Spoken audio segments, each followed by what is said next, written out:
مسكن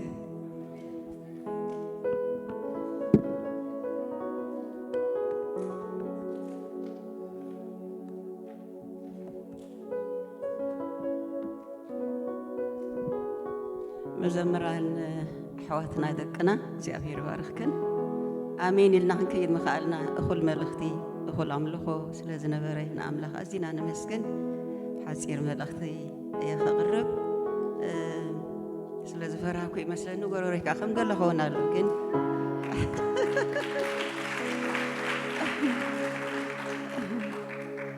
زيافير مسكن أب إساياس معرف سسان شدشتنسي قصر عسرتو سلسته كم زيبل إساياس سسان شدشتن قصر عسرتو سلسته كمتي أد نولدا كمتي أد نولدا التسانانا كم كتسانانا عكمي أبي يروساليم كأخ تسانانا عيهم يبل نتهز أبسدد دلو هزبوك زي أبير نبي يروساليم كمال سكومي كم تأدى ندك تسأنا كتسأنا عكومي يبل زي أبير مسجن نعملخ أزينا نمسكنه سلزعلت زي سلديتات كأنا مسكنه أديتات رادي كنا عباياتنا لنا قالينا زي أبير مسجن نقعب صحكن كمون زحلف سمون ناي نرسس دينيرو تنرسات زخونكن نقعب صحكن تيشر سويك نيرو مهران زخونكن كأ قعب زحكن زافير مسكن حسير صلوت كنكبر زافير أملاخنا نمسكنا كلنا سلز أنحنا جزي سلجروم أملوه قويتاي زافير أملاخ بحقي كله بقى خوينو حجد ما قويتاي بأيدي كونس بعلخا كاب قالكا كتمهرنا زافير أبونس كل سخت حلفو زيابير أبوي كابزخ نوصخ لناس قال نقر حيزنا كنوزق كتبارخنا منفس قدسك أبزبوت آخرك نصلي باسم ولد خيس كريستوس آمين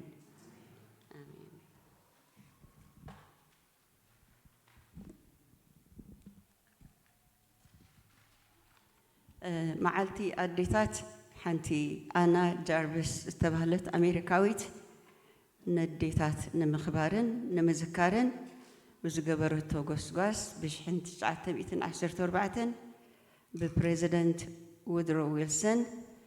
هزباو بعال كخون توسينو دحريقا كم زنخبرو لنا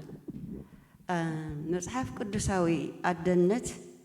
بتأماننتن بمسوأتن زفصم ناي أغلغلوت صاوعيتيو تلقونا يدخا بسلسة أحسر عبي لخزاربية كان ببيه عدي تكانخن إزي أوبيس تخون نعد بحريو نعد حلاف النتيو كاون العلقن دقا نكريستوس نخفلت أوو بقالن بقبرن تمهر كالأي تلقوا بيتا سلام سرعة زلوك خون تسعر نبعال بيتا تدقفن تتابعن أد أبيتا كم حبيت كم ممهر كم حكيم كم كشانيت كم أم حداريت وزته كوينا تقلقل بتوسخ أبز زبنا وفي راب دقة جنزب حيزات مصر أبيتا كريستيان أبت حبرة السبن كأني تقلقلن تواسأن سلازي إذا خلو تجبر أدي أجزابير يبارك أجزابير يباركن تتجبروا مسواتي عصبي اللوو أمثالي سلاسان حدن أسران شمونتن أسران تشعتن مثالي أسران سلاسان حدن أسران شمونتن كسا أسران تشعتن كم زيبل دقا يتنسؤوا برختي كأ يبلوا سبعا دما بزحات أنستي صبق زقبر الله نسخ جنا نخلاتن تبلزيين إلو ينقدا እግዚአብሔር ይመስገን እተምና አሽተቆል ዑደለው ኸን ሕጂ ሃብኒ ዝግበር ላይ ዝኾይነ እምበሪ ዘመስግኑ አይኮኑን ግን ሲዝን አለው ጊዜ አለው ገሌና አብኢና ደለና ሕጂ እቲ ዓበይዎ ተሓርዮም ትፈልጥዎ ድሓር የመስግኑኽን ማለት እዩ ብርኽቲ ኢኺ ይብልዋ ነደ ይባረኽዋ ስለዚ ጽበየክን ኣሎ ማለት እዩ አጅኹን በርታ አኽብል የደሊ ሰብ አያኻ የመስግና ይብል ኣብዚ እግዚአብሔር መስገን አይሆብ ተመስግኑ ትኾኑ ኣብዚ ዓዲ ቴንኪዩ ብጣዕሚ ሕሱር እዩ ቴንኪዩ ክንብል ኢና ንውዕል ዋላ ንዘይግብኦ ሓደ ግዜ ንምንታይ ቴንኪዩ ትበልኩ ኢልና ንሓስበሉ ግዜ ኣሎ ኣደ ግን ዝግባእ ስለ ዝኾነ ክትመስገን ኣለዋ ሰይእት በሉ ኢኹም ኣመስግኑነ ንስትኹም እግዚአብሔር ይመስገን ሓደ ሰብስብ ብዛዕባ ምምስጋን ይዛረብ ነይሩ ኣብ ገዛና ኣትክልት ኣለና ኣብ ውሽጢ ገዛና ንዕብዮ እቲ ኣትክልት ሲ ማይ ንሕረኸስተና ቀኒና ከመይ ይኸውን ግን ማይ ክነስትዮ ከለና ይሕደስ ማለት እዩ ምምስጋን ከኣኹም እዩ የተባብዕ ስለዚ ኣክኖሌጅ ግበሩ ኣመስግኑ use your words የድብል ደለኹ አይሆብኩም ክትገበር ተስፋ ገብር ይብዛሓልኩም ኣብ ዓመት ሓንሳ ጥራይ አይኹን እግዚአብሔር ይመስገን እግዚአብሔር ብሓቂ በዴታት ብዙሕ ተጠቂሙ ኣብ መጽሓፍ ቅዱስና ብዙሓት ብሉጻት ኣዴታት ኣለዋ እነ ዴቦራ እነ ሃና ካልኦት እውን ሎሚ ብዛዕባ ሓንቲ እደ ክንዛረብ ኢና እዛ እደ እዚኣ እንታይ ከም ዝገበረት እግዚአብሔር ከዓ ከመይ ከም ተጠቐመላ ንውሉዳ ከዓ ከመይ ከም ዝባረኾ በኣ ምኽንያት ከዓ ህዝባ ምድሓን ዝኾነት ሰበይቲ እያ ቅድሚ ብዛዕባ ኣንባብና እቲ ዝነበረቶ ግዜ ትፈልጥዎ ኢኹም ግን ካብ ቃል ኣምላኽ ከነንብብ ኢና ዘፀአት ሓደ ዘፀአት ምዕራፍ ሓደ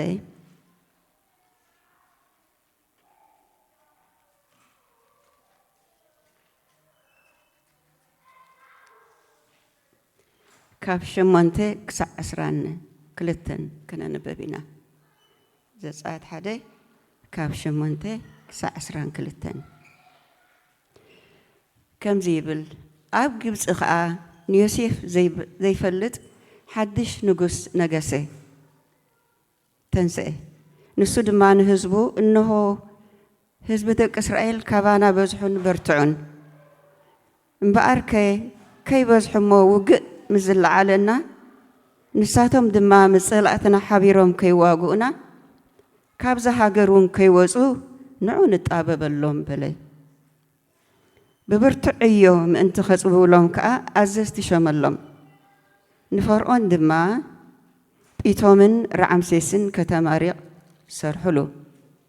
ብመጠን እቲ ዘፅበብሎም ግና እንታይ ኮይኑ ሰሰኑ ክንድኡ ድማ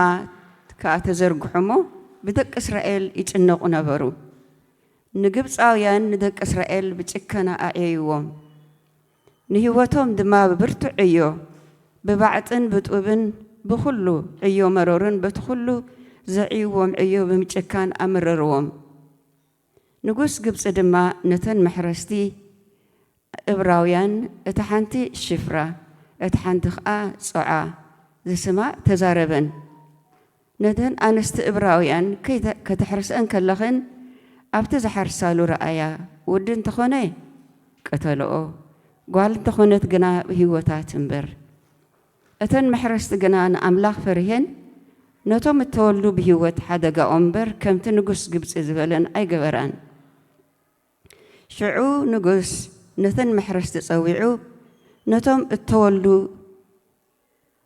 ብሂወት እተሓድግኦም ሲ ስለምንታይ ከም ዝገበርክን በለን እተን መሕረስቲ ከዓ ንፈርዖን እተን ዕብራውያን ከም ኣንስቲ ግብፃውያን ኣይኮናን ንሳተን ሓያላት እየን እሞ እታ መሕረሲት ከይመፀተን ሓሪሰን ይፀንሓ በልኦ ኣምላኽ ድማ ነተን መሕረስቲ ፅቡቕ ገበረለን እቲ ህዝቢ እውን በዝሒ ኣዝዩ ከዓ በርትዐ كون دماتن محرستين أملاخ سلزفرها أبايت تسرحلن شعو فرعون نخل هزبو التولد زبلي نابربا دربيوو كلن أولد جنا بهوت حدقون إلو عززي زقرم نقريو إسرائيلاويان نقبت خاطو خلو 7 سبيم آتيوم يعقوبن دقن أنست دقن مالتيو كوز خلو جن زيادة دخلت 1,000,000 كم زنبرو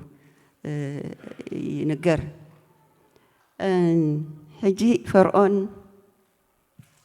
زي يوسف تيفلت فرعون إبراويان يفرهم يوسف سي عبيد تقلع منستر كل زفلتو نقبس أويانن إسرائيلاوين هوتهم زاد حنين يروح الجيجن ولدو تاتم سحلفه حدش فرعون كا نزم إبراويان وإسرائيلاويان كبزحو أيضا اليومن حجد ما يمخني انتهي بلسي نسود ما زوم دك إسرائيل سكابانا بزحو كبزحو أي كقولون يوم جن سيطان كل جزء ندك أملاخ تخصص كله وسخ أبيلي كم زجورون يرم كم زجورو يذكرني أب عد خلنا ناس بقى مع زي جزع يوم بس المات جنزب يعدلوا مك زي أبير يبوكم يبلو زي كنا نجارات إذا أنا كابانا خبز حدا اليوم يبل كتفق منك قاس أسرن سلز دليه جن أي كنا لون تمجمع راز جورون تايو ساق أسرح برتو أيو نايدجن أبجى زخاء أو استمس أتوخاء طوب مسرح تك بعد نفلت أينات زانتا أزيوم أسبابلهم يبلنا جن وسيتون تايكوينو ماليسوم تزرقحون بزحون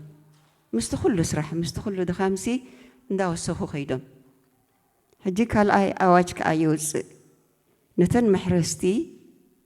سمعنا كوا بزح جزية سمعنا عندين فلت شفران صعان زبالة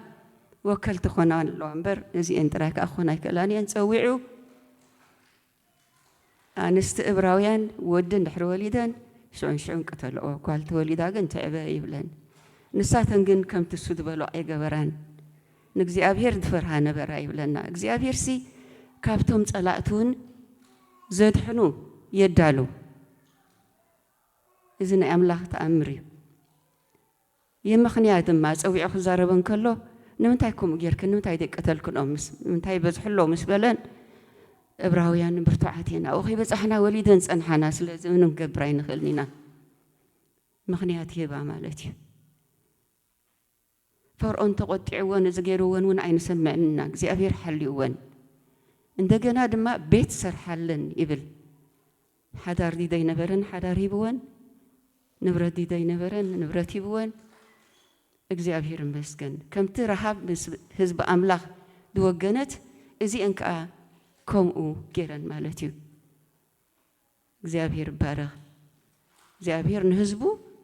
ነቲ ዝመፅኦ መከራ ሁሉ كحلف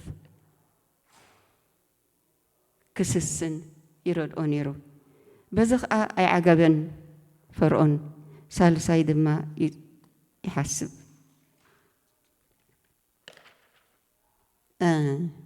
اتصال سايد ما استولد قلعة كله إبراهيم زبلة أبروبا يدربه يبل يلون هزو عزيزو مالتي تفلت يخم تزانتا قلنا مزخار ساكليو أبز جزي يوم بعري قلعة إبراهيم أبروبا أبز دربه يلو جزي يكابد تبهال سبيتن أمرام تبهال سبعين ني موسيز ولدو جزهم سبات زياتهم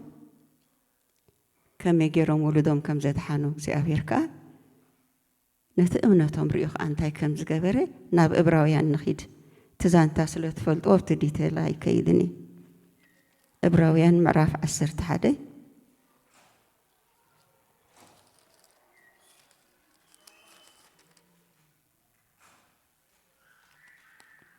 كاب أسران سلستين جميرنا كم زيبل ሙሴ ምስ ተወልደ ወለዱ ጽቡቕ ሕፃን ምዃኑ ርዮም ብእምነት 3 ወርሒ ሓብእዎ። ኣዋጅቲ ንጉስ እውን ኣይፈርሁን። ሙሴ ምስ ዓበየ ወዲ ጓል ፈርዖን ከይበሃል ብእምነት ኣበየ። ካብ ንግዚኡ ብሓጢኣት ባህ ዝብሎስ ምስ ህዝቢ ኣምላኽ ደኣ መከራ ክጸግብ ሓረየ። ናብቲ ዓስቢ ጠመተሞ ካብ መዝገብ ግብፅስ ነቲ ጸርፊ ክርስቶስ ኣዝዩ ብዙሕ ሃብቲ ገይሩ ቖጸሮ።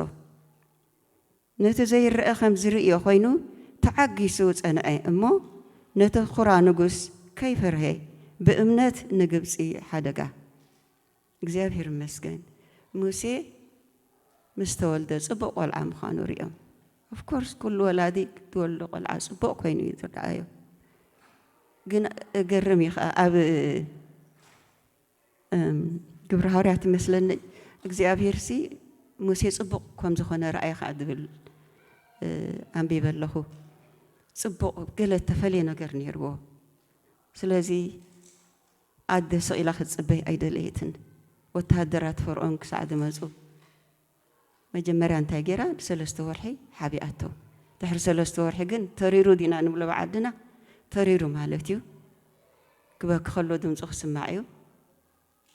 ስለዚ ጎረቤት ክነግር እዩ። ግብፃውያን ክሰምዑ እዮም። ወዳ ክድርበዩ ካልኦት ክድርበዩ ኣለዉ ማለት እዩ። በዚ ግዜ እዚ እዛ ኣደ ተጣቢባ እቲ ተጣበበቶ ድማ ትገርም እዩ። ስደተኛ እያ ነይራ፣ ኣብ ባርነት እያ ነይራ፣ ብዙሕ ነገር ኣይነበራን። ሳጹን ኣምፀእ ትብለና። እታ ሳጹን ናይ ምንታይ ኮን ነይራ ትኸውን? ነታ ሳጹን ብቕጥራን ለቕለቐታ፣ ዋተር ፕሩፍ ጌራታ፣ ማይ ከም ዘይተኣትዋ ኣብ ንእሽቶ መርከብ ቀይራታ። በቲ ደለዋ ተጣቢባ ወዳ ዝድሕነሉ መገዲ ጌራ ድሓር ነቲ ቆልዓ ኣብቲ ሳንዱቕ ኣትያቶ። ካልእ እንታይ ጌራ? መጽናዕቲ ጌራ። ጓል ፈርዖን መዓስ ኣብቲ ሩባ ከም ትመጽእ መዓስ ከም ትሕፀብ ኣጽኒዓ ድማ ኣብቲ ጥቓ ጓል ፈርዖን እትሕፀበሉ ቦታ ኣብ ብዙሕ ሳዕሪ ዝነበሮ ኣብ ገምገም ሩባ ኣቐሚጣቶ። ጽላል ዝኾነ ቦታ ማለት እዩ። ንዑ ጥራይ ኣይኮነን ከዓ ሓላዊት ከዓ ጌራትሉ። ንዓባይ ሓፍቱ ሚርያም ርሕቕ ኢልካ ሓልው እዮ ንሓወኺ ኢላታ። ድሕሪኡ ተጠራጥርታ ኣይመስለንን። ትኽእሎ ኩሉ እንድያ ጌራ ንኣምላኻ ከዓ ኣሚና ገዛኣ ክትምለስ ከላ ትዝክሯ ታ ሹናማዊት ድሓን እንዳበለት ገዛኣ ትኸይድ ነይራ። ድሓን እዩ ትኽእሎ ኩሉ ገይረ እየ እግዚኣብሔር ከዓ ክሕልው እዩ ንወደይ ኣብ ልባ ዘቐመጦ ነገር ነይሩ። ስለዚ ኣሚን ድሓን እንዳበለት ንኣምላኻ እንዳመስገነት ንቤታ ተመሊሳ ተሓቢኡ ክሕልው እያ ኣይበለትን። ንኣምላኻ ከዓ ተጸብያቶ። እግዚኣብሔር ድማ ዝገበሮ ንፈልጥ ኢና። ጓል ፈርዖን መጽያ ክትሕፀብ ከላ ምስ ሰግራዳ ድምፂ እቲ ቆልዓ ሰሚዓ ኣምጽኡለይ ኢላ ምስ ረኣየቶ እግዚኣብሔር ከዓ ድንጋጻ ውሽጣ ገይሩ። ጓል ፈርዖንሲ ጓል ፈርዖን እያ ሳውን ክትጭክን ምኽኣለት ክትድርብዮ ምኽኣለት። ግን ወዳ ክኸውን ፈተወቶ። ኣብዚ ግዜ እዚ ከዓ እታ ንእሽቶ ሚርያም ምዕባይ ንሙሴ እያ ማለት እዩ መጺኣ ተጥበልክ ዶዶ ከምፃልኪ ኢላታ ሕራይ ከዓ ኢላሳ ነዲ ሙሴ ነዲ ኣምፅያታ ማለት እዩ። ሙሴ ንቤቱ ተመሊሱ እግዚኣብሔር ይመስገን። ከምኡ ጥራይ ኮነን ከዓ ዓስቢ ከዓ ተኸፊልዋ ንወዳ ከተዕብሲ ካብቲ ባርነት ካብቲ ጭቃ ምብዓት ትሒና ማለት እዩ። ደሞዝ እንዳተኸፍላ ንውሉዳ ኣዕብያ። እዛ ደዚኣ ከዓኒ ከመይ ጌራ ኣዕብያቶ? እንጌራ ብምብላዕ ክዳን ብምኽዳን ጥራይ ኣይኮነን። እግዚኣብሔር ይመስገን። ብዛዕባ መን ምዃኑ ነጊራቶ። ንስኻ እኮ ኣነ ከምዚ ገይረ እየ ድሒነካ፣ ህዝብኻ ኸ ኣብዚ ኣሎ፣ ወዲ ጓል ፈርዖን ኣይኮንካን፣ ንስኻ እብራዊ ኢኻ፣ ፃውዒት ኣለካ ሓደ ነገር ክትገብር እንዳበለት እንዳለበመት ኣምላኽ ከዓ ኣምላኽ እስራኤል እዩ፣ ኣምላኽ ያዕቆብ፣ ኣምላኽ ኣብርሃም እዩ። أملاخ زوم بعده ويان زوم لخو جبس أوين أيكونن እንዳ በለት እንዳ ተባብዐት ዓብያቶ እግዚአብሔር ይመስገን ክሳዕቲ እንዳ ፈርዖን ድመለሰሉ ጊዜ ዝካላ ሁሉ ከይራ እግዚአብሔር ይመስገን ድሕሪኡ እንዳ ፈርዖን ክሳዕ 40 ዓመት ዝኾኖ ተቐሚጡ ማለት እዩ ክሳዕ 40 ዓመት ዝኾኖ ክጽብኽ ከሎ ክጸንሕ ከሎ ግን መን ምዃኑ ኣይረስዖን ካበይ ከም ድመጻ ኣይረስዖን ሓላፍነት ህዝቡ ከም ዘለዎ ኣይረስዖን ምቾት እዩ ነይሩ እንዳ ፈርዖን ግን ኣምላኹ ኣይረስዐን እግዚአብሔር ይመስገን ድሕሪኡ ድማ ትድገበሮ ንፈልጥ ኢና ናብ ሚድያን ገጹ ሃዲሙ ኣብኡ ኸዓ 40 ዓመት ተቐሚጡ እግዚአብሔር ከአጸውዕዎ ብዙሕ እኳ ከምኽንን ተፈተነ እግዚአብሔር ግን መወዳእታ ስዒሩ ናብቲ ደሃደሞ ቤት ፈርዖን እንደገና ተመሊሱ እግዚአብሔር ህዝበይ አድሕን ይብለካሎ ህዝበይ ስደድ ይብለካሎ ኢሉ ምስ ፈርዖን ብዙሕ ተኸራኺሩ ድሕሪ ክንደይ መዓትን መከራን ከዓ ህዝቡ أوصيه مالتي እግዚአብሔር መስገን ንቀይሕ ባሕሪ መሪሕዎም ተሳጊሩ እቲ ወድታ ስደተኛ ወድታ ምንም ዘይነበራ ሰብ ግን ብእምነት ዘዕበየ ሰብ ንግብፂ ንቀይሕ ባሕሪ መሪሕዎም ተሳጊሩ ካብኡ ድማ ን40 ዓመት መሪሕዎም ክንደይ እንዳተባህለ ብክንደይ እንዳሓለፈ ن4 ዓመት ህዝቢ ክትመርሕ ናይ ኣደ ሕድሪ ናይ ኣደ ቃል ኣይርሳዕን እዩ ኣቸኻ ትባዕ ብእምነት ንበር ኢላቶ ስለ ዝኾነት እዚ ጽኑዕ እምነት ከካይዶ ክኢሉ ማለት እዩ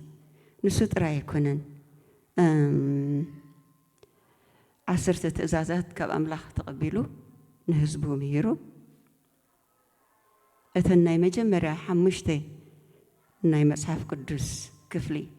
መጽሐፍ ኦሪት ጽሒፉ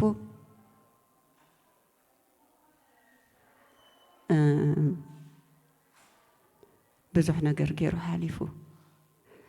ሎሚ ካብ ዮካቤድ እንታይ ንመሃር ዮካቤድ ንኣዋጅ ፈርዖን ዘይትፈርህ ሰበይቲ እንታይ ደኣ ንልቲ ልዕሊኡ ዝኾነ ኣምላኽ እተኣምንን እተገልግልን ሰብ ነይራ እግዚአብሔር ከዓ ንወዳ ኣድሒኑ ኣብቲ ገዛ ድሃነፀቶ ንፈርዖን ከይፈርፌስ ገይርዎ ማለት እዩ ኣብዚ ናይ ቦሮሉን ይረኸውና ኣሎ ግን እትሳ ዝገበረቶ ብዙሕ ስለ ዝዝንቶ ሎሚ ከዓ መዓልቲ ዴታ ስለ ዝኾነ ቡኤ ናብኣ ድብል ዘለኹ እግዚአብሔር ይመስገን ሎሚ ንደቅና ካባና ከይረሓቁ እቲ ዓለም ፋን ትብሎ ነገር ከይተለማመድዎ ኣዕርኽቲ ከየብዝሑ ንደቅና እንታይ ንምህሮም ኣለና እንታይ ንሕልፈሎም ኣለና እንታይ ነዘንትወሎም ኣለና ነደ ዝዛረብ ዘለኹ ሲ ኣደ ብዙሕ ግደ ስለ ዘለዋ እየ ምስ ውሉዳ ክትከድንኦም ከለኽን ክትምግብኦም ከለኽን ከተፋንኦም ከለኽን ክትቅበልኦም ከለኽን ብዙሕ ዕድል ኣለክን ስለዚ ሕድሪ ክብል የደሊ ሎሚ ደቅና ደቂ ህዝብና ኣበይ ኣለዉ ኣይትገብሮን ኢላ ኣይኮንኩን ኣይትገብሮን ኢላ ኣይኮንኩን ንፉዓት ኣዴታት ኣቦታት ኣብዚ ኣለዉ ግን ካብቲ ንምግቦ ምግቢ ካብቲ ንገብረሎም ኩሉ ሓሊፍና ብዛዕባ ኣምላኾም ክፈልጡ እምነቶም ክፈልጡ ኣብቲ ደንበብናዮ ቁፅሪ 16 ከምዚ ይብል ናብቲ ዓስቢ ጠመቶሞ ካብ መዝገብ ግብፅስ ነቲ ፀርፊ ክርስቶስ ኣዝዩ ብዙሕ ሃብቲ ገይሩ ቆፅሮ ደቅና ዓስቦም ይፈልጡ ዶ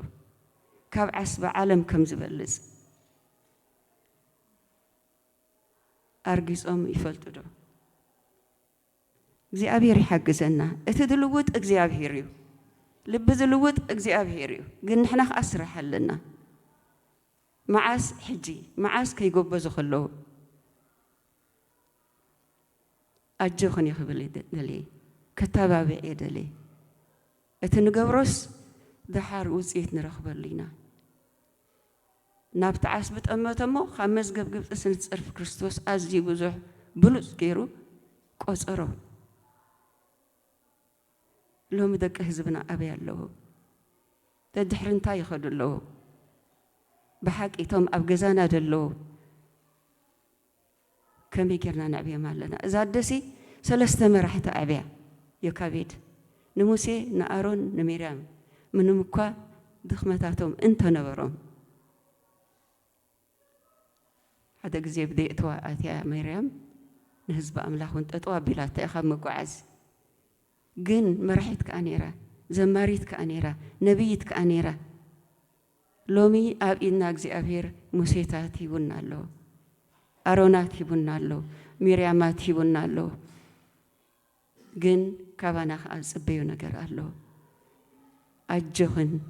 እግዚኣብሔር ረዳይ ኣምላኽ እዩ ዓስብኽን ድርስዕ ኣምላኽ ኣይኮነን እሞ በርትዑ በርትዓ ክብል የደልየ ብዙሕ ድብሎ ይብለይን ከምቲ ኣብ ዘዳግም 6:7 ደሎ ኮፍ ምስ በልካን ኣብ መገዲ ክትከይድ ከለኻ ኣብ መጥበጥ ምባልካ ኣብ ምትንሳእካን በቲ ቃል ተዛረብ ይብል እግዚአብሔር ይመስገን ዓለም በብዙሕ እንዲያ ተዛረቦም ብስልኮም ተዛረቦም በኮምፒውተሮም ተዛረቦም በዕርኽቶም ተዛረቦም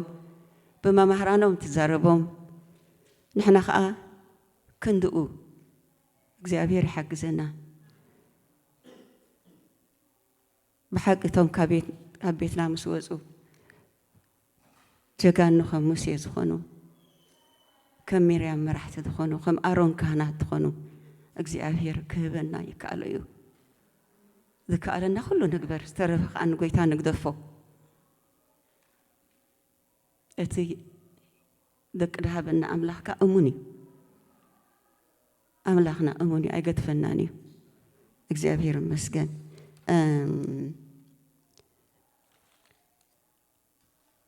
እንዳወሰኽክን ክትከዳ እንዳበርታዕክን ክትከዳ ደቅና ምርጫኦም ፍሉጥ ክኸውን ኣብዛ ዕብራውያን ደበብናያሲ ብእምነት ብእምነት ብእምነት ድብል 3 ግዜ ኣሎ ኣብ 5 ጥቕስታት ብእምነት ክጓዓዙ ኣምላኾም መን ምዃኑ ክፈልጡ ናይ ኩላህና ሓላፍነት እዩ እግዚኣብሔር ከዓ ክሕግዘና እዩ ደቅና ነውርሶም ነገር ኩሉ ሓንቲ ሰበይቲ ዝበለቶላ ሰብስን ተፈተውካ ክሳዕ መቃብር ተፀልኣካ ክሳዕ መቃብር ኢላ እቲ ንሕና ነውርሶም ንገብረሎም ክሳዕ መቃብር እዩ እቲ ናይ ኣምላኽ ግን ኩይኑ እዩ ስለዚ እቲ ዝበለፀ ክመርፁ ንግብፂ ብእምነት ክገድፍዋ ነቲ ናይ ዓለም ነገር ብእምነት ክገድፍዎ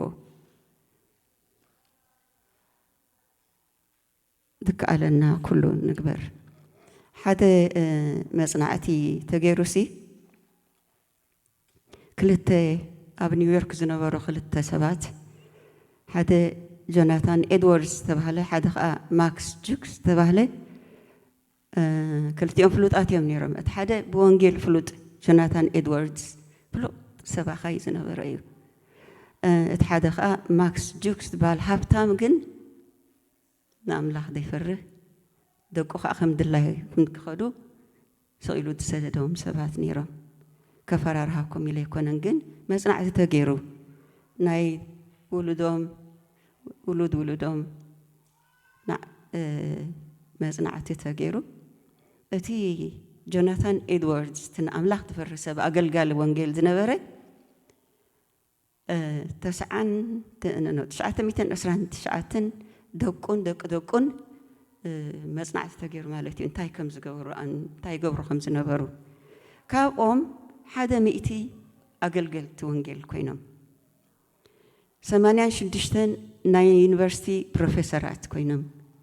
13 ናይ ዩኒቨርሲቲ ፕሬዚደንትታት ኮይኖም 5 ኮንግረስመን ኮይኖም ተመሪፆም ሓደ ከዓ ቫይስ ፕሬዚደንት ነይሩ ናይ ማክስ ጁክስ ከዓ ብኣንጻሩ ኩሉ እኳ ክዛረበሉ ኣይደልን እየ 300 ካብኣቶም ወንጀል ገይሮም ኣብ ቤት ማእሰርቲ ዝተኣስሩ 680 ኣልኮሆሊክስ ዝነበሩ ማለት እዩ ካብ 2026 ካልእ ከዓ ብዙሕ ነገር ኣሎ ክንብሎ ዘይደሊ እዚ ኩሉ ዝብሎ ዘለኹ ሲ ከፈራርህ ደሊ ይኮንኩን ወይ ኣነ ካብኡ ካብቲ ትብልዎ ዝሓሸ ስታይልና ኣይኮነን ኣነ እውን ደቂ ኣለውኒ ንዓለም ዝተጋለፁ ይጽልየሎም ትኽእሎ ይገብር ወለዶም ከዓ እግዚአብሔር ይመስገን መገዲ ኣምላኽ ይርእይዎም ኣለዉ ግን ክንብርትዕ እየ ዝደሊ እንዳ ፈርዖን ሃብቲ ነይሩ ምናልባት እውን ስልጣን ነይሩ ኣበይ ክበፅሕ ምኽኣለ ነይሩ ሙሴ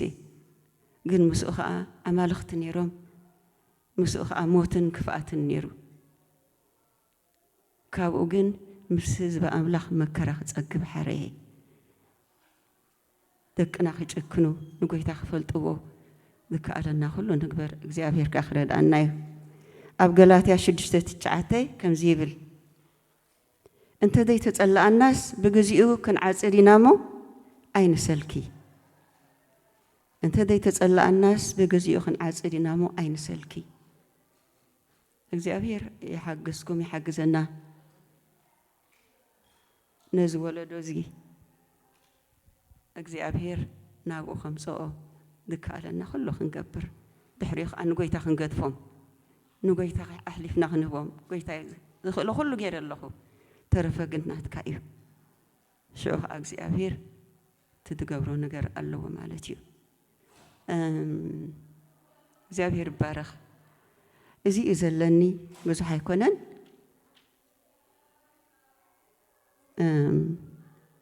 እግዚአብሔር ክረድኣና እዩ ከፍራሐኩም ኢለ ይኮንኩን ከተባዓኩም ኢለ እየ ኣምላኽ ዝረድእ ኣምላኽ እዩ ንደቅና ኬር ይገብር እዩ ከዓ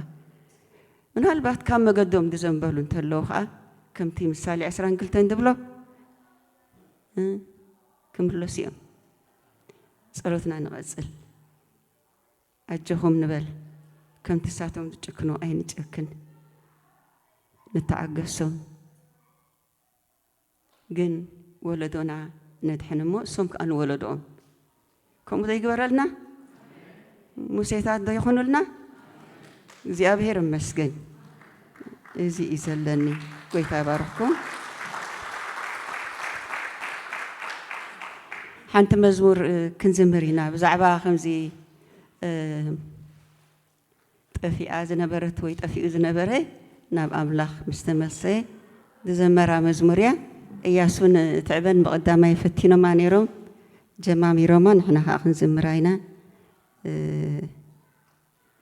ጸሎት ኣደይ ረዲእኒ ትብል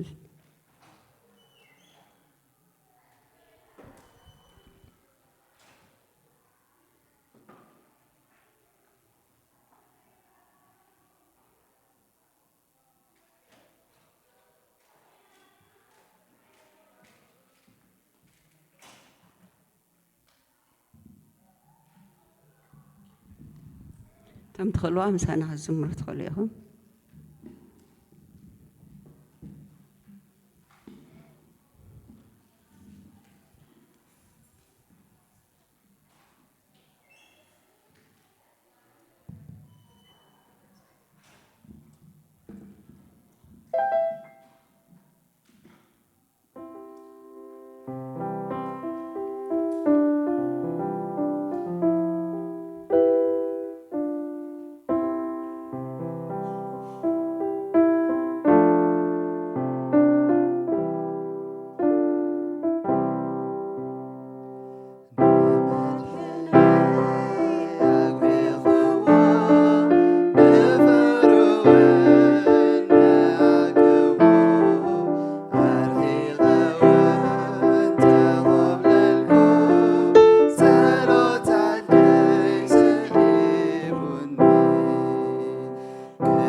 አስወ